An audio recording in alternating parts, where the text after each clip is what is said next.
I'm Ivan Szelenyi, and the title of my paper is Market Transition and Beyond.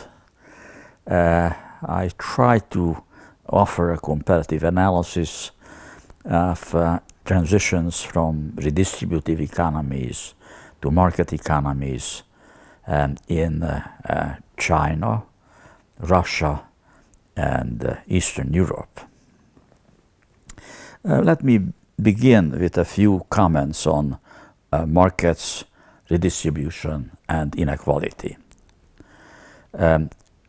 Market mechanisms were rarely totally eliminated in socialist redistributive economies, but they were typically subordinated to the dominant redistributive mechanisms.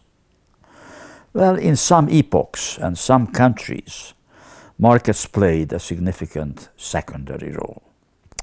An early instance of this was the new economic policy in Soviet Russia in the 1920s. Yugoslavia also began to allow the working of some market forces as early as the 1960s and 70s.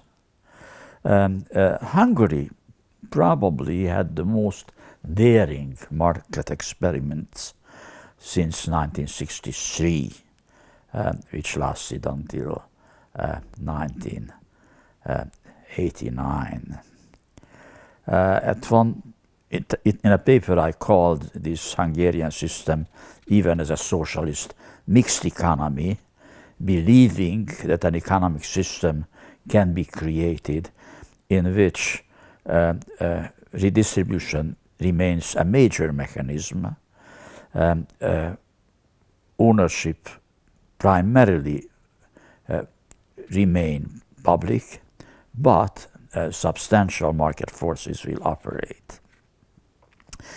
Well, I also realized already in the 1960s in Hungary that market forces in a dominantly redistributive economy do have a unique impact on inequality.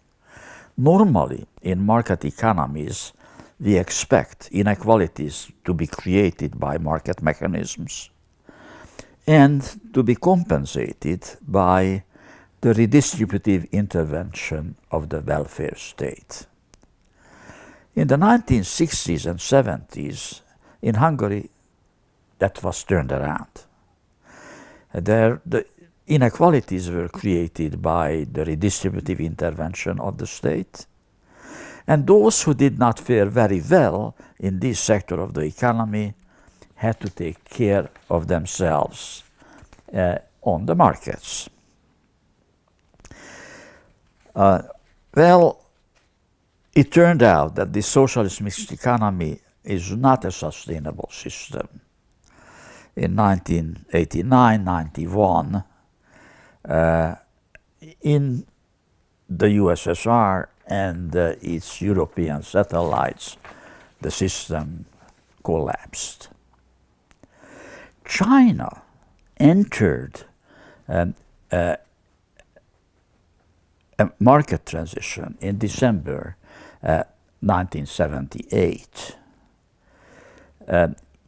It is interesting that between 1978 and 85, the evolution of China society and economy was similar to the Hungarian model.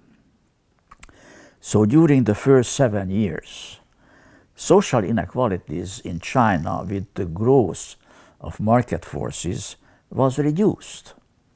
Why? Simply because initially the market reform in China started in the agrarian sector. It allowed collective farmers to work in family work organizations. Fewer and fewer of their products had to be produced on a quota system, and increasingly they could sell their products on gradually liberalized prices on farmer markets. The big winners of this transition early reforms were, we call them, Victor Nee as well, the rural direct agrarian producers. Nevertheless, the Chinese reform was eventually broadened to other actors, particularly the role of the so-called township and village enterprises grew over the years. The TVEs initially were defined as cooperatives involved in activities beyond agrarian production and with ambiguous property relations, where the local cadres, state and party nomenclatura, joined the beneficiaries and eventually became the major winners. And indeed, after 1985, social inequalities began to increase.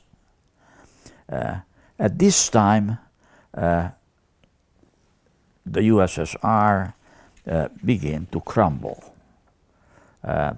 First Secretary Mr. Gorbachev promoted the idea of glasnost and perestroika, and he even democratized to some extent the Communist Party itself. Eastern Europe, there were also signs of breakup, increasing political conflicts in Hungary, in Poland, massive strikes. Now, as of 1989, it was conceivable that China will follow the way as the USSR or Eastern Europe and will actually become a liberal market democratic economy. But in June 1989, the Chinese Communist Party managed to retain control and avoided the Russian East European dramatic transformation.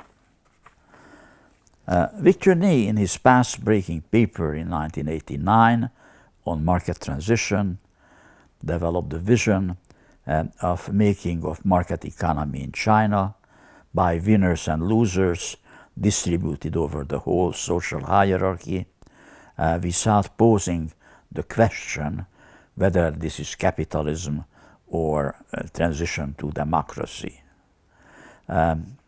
So he offered an elegant and precise theory of market transition without assuming that it has to turn into capitalism or liberal democracy. Now, after 1988-91, various socialist countries, former socialist countries, entered different trajectories of transformation.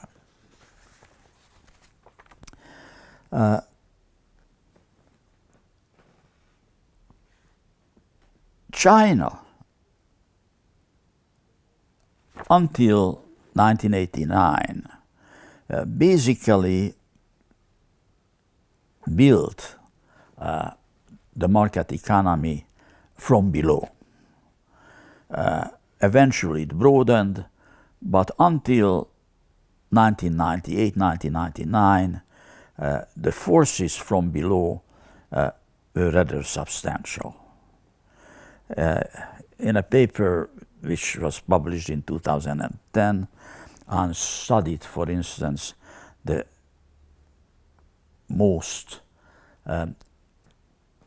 wealthy Chinese entrepreneurs, 10 of them, and out of the 10 there was only one who came from elite background. 9 started their life as a farmer or bricklayer, so they came from humble background. So that was China's initial way to transition to markets. Eastern Europe followed a different trajectory, and this is what I called capitalism from the outside. That's what especially evident in Hungary, but also in Poland, and eventually Slovakia, the Baltic states, later on in Romania. Capitalism from the outside implied that the privatization of public wealth was based on direct foreign investments. Hungary led per capita direct foreign investment all the 1990s. Then it gave room to Poland and Slovakia. The Czech Republic resisted this strategy for a long time. There is a third pathway from socialism or redistributive economy, and this happened in Russia in the 1990s, and I labeled it capitalism from above. It basically meant that the privatization, in the process of privatization, public authorities offered advantages to their clients and enriched their clients, occasionally the families of the political elites or even the political leaders. The former Soviet republics, capitalism from above, was copied in the Central Asian republics of the former Soviet Union. China began to enter the privatization of the corporate sector in 1998-99, and the social composition of the wealthiest Chinese began to change as well. The so-called princelings accumulated huge private wealth, and one began to wonder whether China may not be converging with the Russian way of transition from above. Victor Nee already in 1999 speculated about a hybrid state in China, but reconfirmed his faith in capitalism from below in a recently published 2012 book, in which he emphasized that in the Chinese economy, the major innovation comes from the private sector. But he did not question the importance of state control over the economy and the importance of the public sector. Now, China, of course, was never a liberal democracy, never claimed to be one, and rejected to be called capitalist. Those who believe that China actually did become capitalist usually assumed that it will become a liberal democracy eventually, right? Capitalism can only operate in liberal democracy. Western liberal economists proved to be naive, to say the least, in this respect. Today, 40 years after the beginning of market reforms in China, we can confidently assert that she is nowhere near the Western concept of liberal democracy.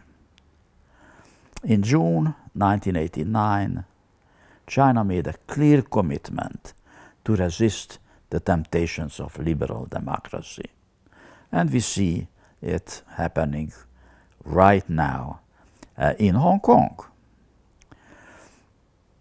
Whether in any meaningful way she became capitalist is still hotly debated. Can a country ruled by a communist party be called capitalist? János Kornai claimed there are three criteria of communism: public ownership of the means of production, redistributive integration of the economy, and the rule by the Communist Party. To what extent There is public ownership in China. How large it is debated, not all that clear. To what extent there is redistributive intervention by the public into the economy is also debated. But it is clear there is a Communist Party in charge. Whether in ideology it is really a Marxist-Leninist party or more a nationalist party, that can be debated. Nevertheless, it's clear that China is indeed a hybrid system, right, with some elements of private ownership and the substantial coordination by market democracies. But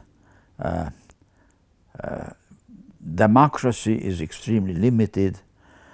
For a while, there has been some reasonable inter-party democracy that was certainly promoted by former President Hu was in office between 2003 and 2013.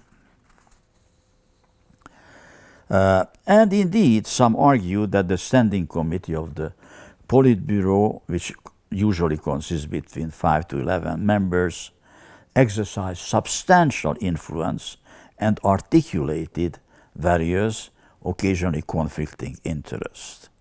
And the president also had a term limit and could be elected only twice, and he shared power with the prime minister in substantial ways.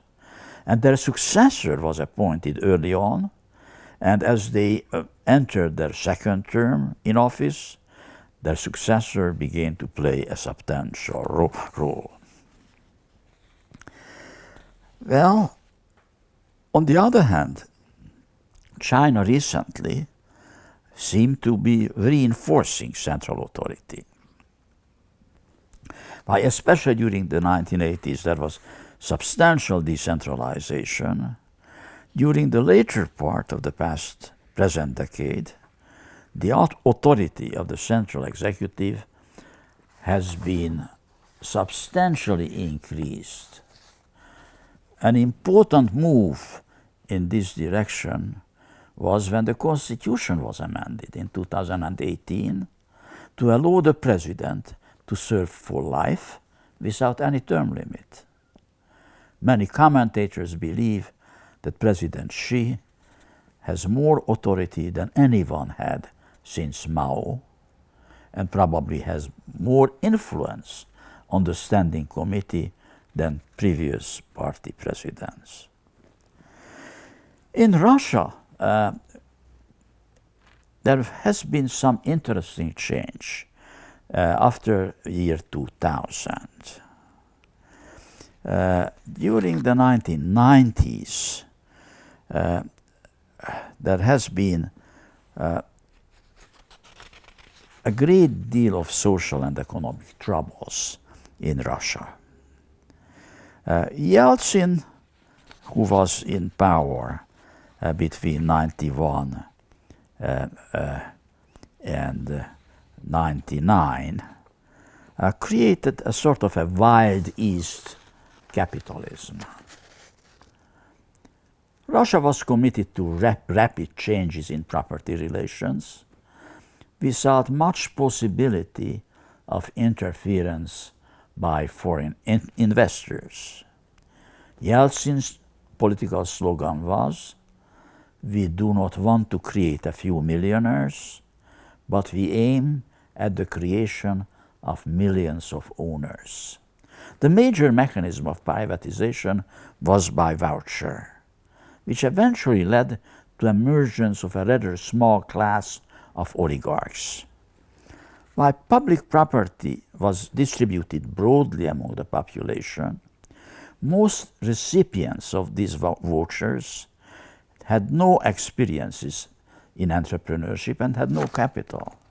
So they sold their vouchers to a few people well connected to the Kremlin, and in publicly manipulated auctions, they de facto were appointed as a new grand bourgeoisie from those people whom the Kremlin expected to gain political support.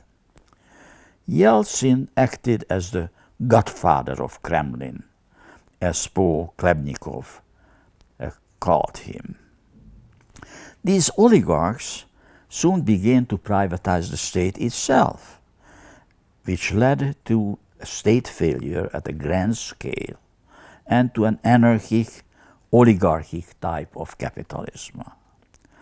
While Yeltsin, during his first 1 or 2 years of his presidency, appeared to be sympathetic to liberal democracy, he soon clashed with the democratically elected parliament, the Duma, shut it down and shut down the constitutional court. Hence, there was no democratic opposition to the oligarchic chaos which followed eventually by Vladimir Putin in 1999 and 2000. When Putin took over this failed state, very early he made clear that he wants to bring order into Russia and wants to control the oligarchs and leave property only with those oligarchs which promise to be loyal to Putin himself.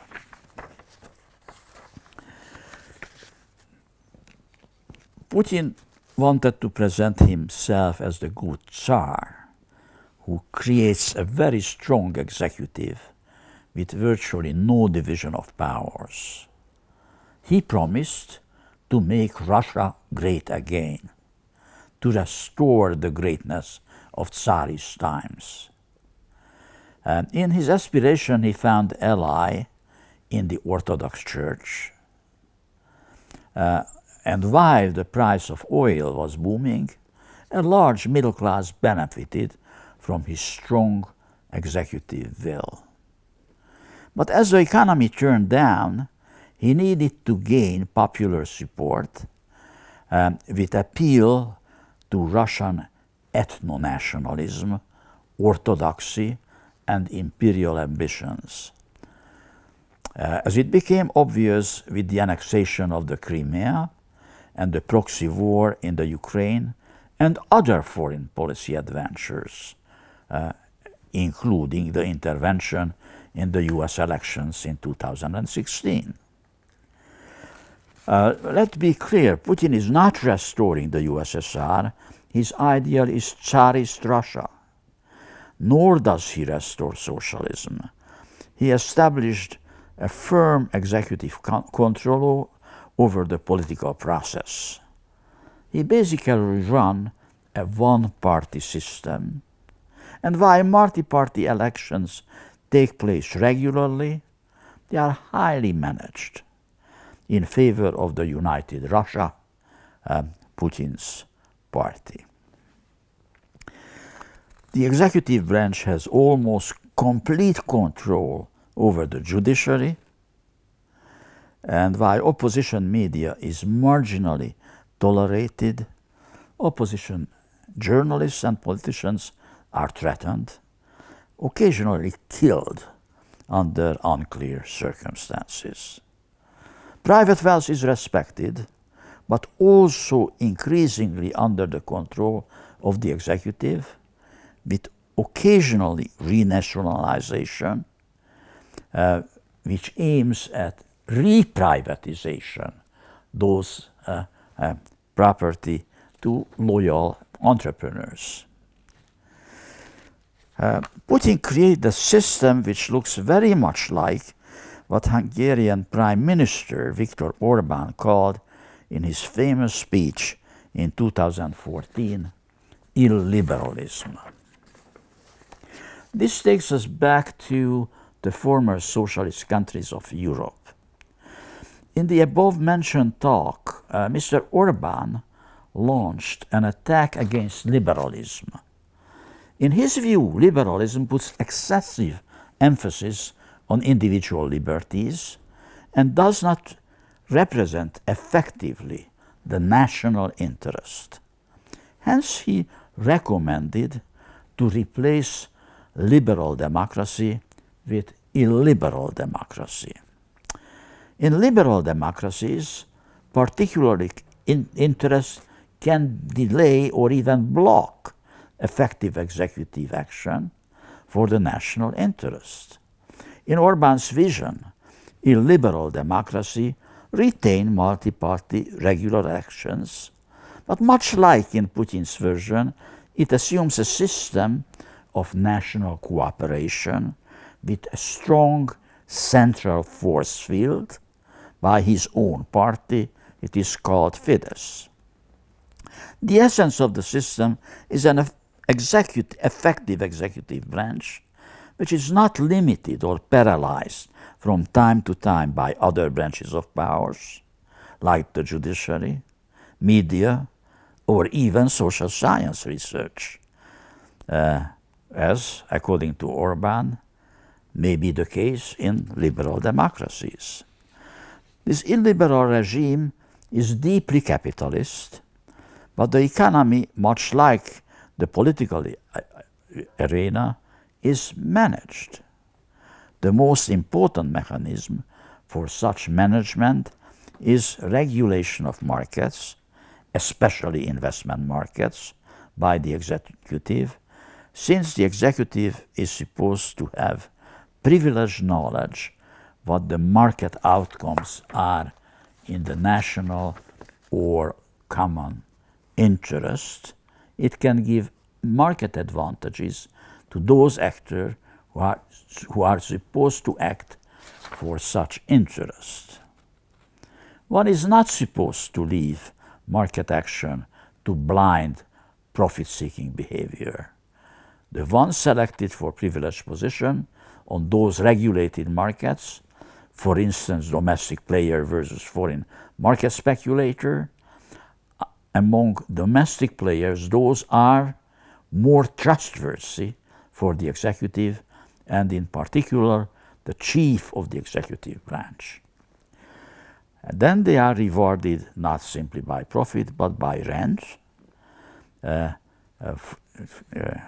This way, profit-seeking behavior of market actors is almost completely replaced by rent-seeking behavior. When selection of awardees of such rents is based on bloodline or adapted family kinship of the chief or the executive, such choices may be called corruption. This Hungarian system based on these grounds was labeled by Hungarian sociologists, Bálint Magyar, as mafia state. A few closing remarks. The tendency to liberate the executives, and especially the chief of executive, from paralyzing forces of particularistic interest and the transition from liberalism to illiberalism may have been invented by Putin or President Xi, but this is a trend well beyond those two big countries. Among the former socialist countries of Eastern Europe, Hungary follows closely such a political and economic transformation, but the Putin virus is present in most of post-communist Europe, in Poland, the Czech Republic, Romania, Bulgaria, and most of the other Balkan states, Serbia, for instance, and well beyond the post-communist world. The strengthening of executive branch and the desire to enable its executive to act effectively, what they will define as national interest, is evident in Erdogan's Turkey, in Trump's USA. It drives the Brexiters in the UK, and clearly observable in Bolsonaro's Brazil or in Modi's India. Is the world entering now in an epoch of illiberalism? Is it the inverse of Fukuyama's end of history concept, and the final victory of liberal democratic market capitalism? Hard to tell. We just may experience a rather short-term cycle of political fortunes. Leaders of illiberal regimes gained electoral success by promising to defend ethno-national interests against the forces of globalization and, to use Trump's word, dry the swamp of bureaucratic politics of liberal democracies. President Xi, Putin, Trump, Erdogan, Bolsonaro, Prime Minister Orbán or Modi can indeed act swiftly, since they do not have to go through the painful, costly, lengthy process of negotiation with various interests. Nevertheless, there are critical shortcomings of illiberal regimes as well. The speed by which decisions are made are not always matched by sufficient and sufficiently high quality and diverse information liberal democracies operated. The swift, but not always the best informed decision may not produce the best possible outcomes. Furthermore, while appeal to the exclusive ethno-national radicalism may be a formidable force to mobilize people and electorates, but it may contradict the powerful and possibly overwhelming forces of globalization.